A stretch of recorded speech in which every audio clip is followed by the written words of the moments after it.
Sepak bola Indonesia menutup 2025 dengan wajah yang tak sepenuhnya tersenyum, tetapi jauh lebih berani menatap masa depan. Ini bukan tahun tanpa luka.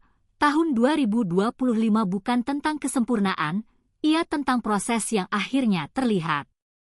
Indonesia masih belajar bertahan, mencari gol, dan masih mengejar jarak dengan Asia Timur. Titik Bolain akan coba merangkum kaleidoskop 3 kejadian sepak bola Indonesia terbesar yang ada di tahun 2025.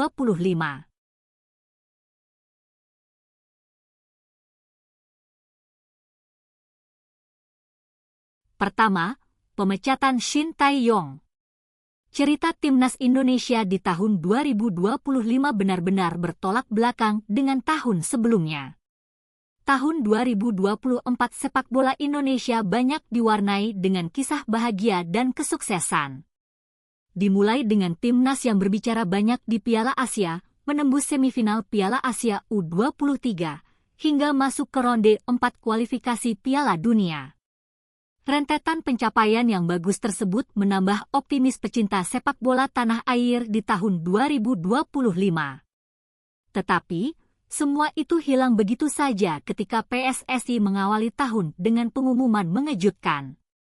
6 Januari 2025, Federasi mendadak mengadakan konferensi pers dan memecat pelatih Shin Tae-yong karena kegagalan di Piala AFF 2024 sebagai pelatih kepala timnas Indonesia. Pemecatan tersebut langsung jadi sorotan besar di Indonesia dan dibicarakan banyak pihak.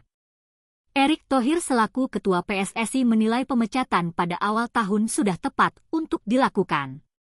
Sebab, skuad Garuda saat itu masih memiliki persiapan dan peluang dalam laga lanjutan putaran ketiga kualifikasi Piala Dunia. Kalau saya lihat memang dinamika ini cukup kompleks.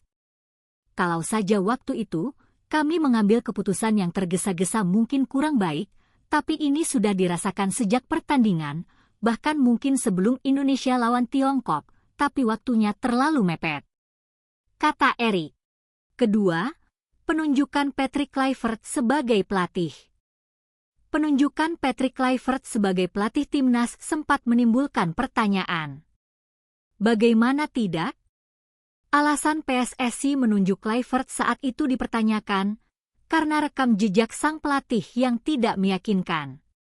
Apalagi Erick Thohir sempat menyinggung soal proses seleksi wawancara yang dilakukan pada saat 25 Desember 2025 yang bertepatan dengan hari Natal.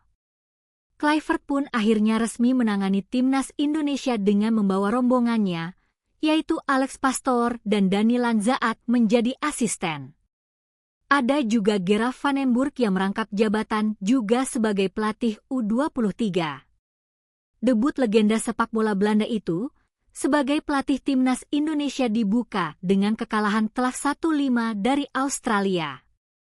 Tetapi Kluivert langsung membayar lunas hasil pahitnya dengan mempersembahkan kemenangan atas Bahrain dan Cina dengan skor yang serupa 1-0 di Gelora Bung Karno, Jakarta. Pemecatan Patrick Kluivert terjadi ketika ia tak mampu berbuat banyak di kualifikasi Piala Dunia ronde 4. Di mana skuad Garuda harus mengubur mimpi tampil di Piala Dunia usai kalah 3-2 melawan Arab Saudi dan kalah 1-0 melawan Irak. Kegagalan itu langsung direspons PSSI dengan langkah tegas. Federasi langsung memecat Patrick Kluivert beserta gerbongnya, seminggu setelah mimpi buruk itu terjadi. Ketiga, timnas Indonesia gagal total di SEA Games 2025 Thailand. Timnas Indonesia pada SEA Games 2023 berhasil membawa pulang medali emas. Di edisi 2025 Garuda Muda ditargetkan pemerintah untuk sekedar meraih medali perunggu. Pada prosesnya Indonesia sangat terpuruk di SEA Games 2025. Pasukan Indra Syafri gagal lolos dari fase grup. Pengamat sepak bola Binder Singh berharap ada yang bertanggung jawab di PSSI. Sejauh ini Indra Syafri selaku pelatih sudah mengaku mengambil tanggung jawab ini. Indra Syafri sudah bertanggung jawab secara teknis. Sekarang pertanyaannya, siapa yang bertanggung jawab secara non-teknis? ujar Binder dalam podcast terbarunya. Kalau Erick Thohir bisa minta maaf atas kegagalan timnas senior, maka publik berhak menunggu siapa dan PSSI yang bertanggung jawab atas kegagalan SEA Games ini.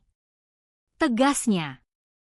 Berikut ulasan titik bolain tentang 3 kejadian besar yang ada di sepak bola Indonesia sepanjang tahun 2025. Anda punya saran? Silahkan like dan subscribe di kolom komentar di bawah ini.